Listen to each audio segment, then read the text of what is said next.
My name's Elisa Licona Southern. I'm the eldest of six. My mother was Dorothy Long Licona from southeast Missouri, who married this dashing Mexican known as Memo Licona. His name was Guillermo Raimundo, but nobody called him that, period. So we are products of this unique union. I grew up in Nuevo Casas Grandes, Chihuahua, in the Mormon town of Colonia Dublan, and we moved to El Paso when I was in the 5th grade. It was a huge transition because we lived in this idyllic place. I grew up in Casas Grandes and spent much of my time with my cousins at the Hacienda de Corralitos that still exists. It was a beautiful hacienda, and there was a huge kitchen with a big wood stove, and Doña Maria would be there making fresh tortillas every single morning, so you know what that smells like, especially on a wood stove. And my beloved Tia Jeannie that directed her. She was not a cook. She was a personality. The hostess, the best hostess I've ever known. So we grew up at the ranch a lot, tostando chile, frijoles, las tortillas, by coal oil lamp because there was no electricity when we were kids. My cousin Bilo would come live with us during the week to go to school in Dublan, and then on weekends I'd go with him to the ranch. So we have these shared memories of hanging out in the kitchen. Then at my memas, we had the albóndigas. They made fresh corn tortillas on the little press, también de harina, and then all their different delicious dishes. We never helped, but we sat in the kitchen on the counter, watching and smelling. And then my Aunt Adela was the one that set the table beautifully in the dining room. Normally, we all ate in the kitchen, as is the custom. En la cocina, todo pasa, todo se platica. And it was a huge part for me, and now for my children and grandchildren who sit in the kitchen and watch me cook and help, and that is something I learned early on. My mother was a delicious cook, but very basic foods. She also set a beautiful table. We stick to our traditional meals that we've learned from family more than anything. And at my grandmother's house, up on Rampart off of Arizona, it was the meeting place for a huge, huge family. From Chihuahua, from Casas Grandes, we all gathered there throughout the day. They were always cooking. You could smell the famous recaudo of cebolla, tomate, ajo, which you cannot cook Mexican food without. And she used that for almost every dish, and most Mexicans do. But we would gather there, and there was always enough food. But Mema was the cook. She brought with her some tips she learned from her suegra, my great-grandmother, Nicolasa Carreño, who was from Zacatecas. So she learned a lot of things from her. One of them was the recaudo, el guisado, de tomate, cebolla, y ajo. She also used to toast a red chili, así doradito, and then put it in the frijoles de la olla. She told me, mi suegra me enseñó a hacer eso. She taught her the albóndigas, but they made chile colorado, the best sopa de arroz, the way it's supposed to be made. It was delicious. And then they had their sopaipillas, arroz con leche, the famous capirotada at Lent. That is a wonderful recipe, and that's very personal to families because everybody makes it differently. My mother would, like I said, make basic, delicious food like her famous Thanksgiving meal.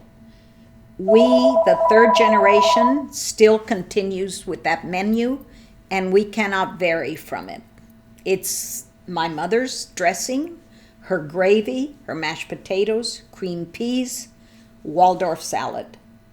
So as my daughters get married, I tell them, bring in foods from your husband's traditions. No, no, no. We don't mess with Granny's Thanksgiving. So that was her primo dish and her favorite holiday. But she made great everyday food. Macaroni and cheese and white sauce with breaded breadcrumbs on top. That was one. She loved to make any sopa. Sopa de codito, sopa de fideo, sopa de arroz. She learned to make delicious. Not a lot of country food like you would think. I did learn red-eye gravy, which we made, from bacon or sausage drippings. She also loved breakfast. She was famous for her bacon because it was perfect. Took her forever to stand there. It never was curled up at the ends. It was flat and evenly cooked. And she would make it until everybody had had enough. So breakfast was a huge meal at our house. And she made it with such cariño and deliberately. It just wasn't thrown together like I kind of make breakfast. It was delicious, and she took her time with it. My grandmothers had connection to the Lebanese community, the Dib family, the sisters, the Hamras. She also learned to make another dish, which was fideo and white rice together. You brown the fideo and the rice together. You add all kinds of butter, salt, and water, and they taught her to make that dish. So I met Todd in college, and we dated for 5 years. He went off to Vietnam. He came back. Then we got married.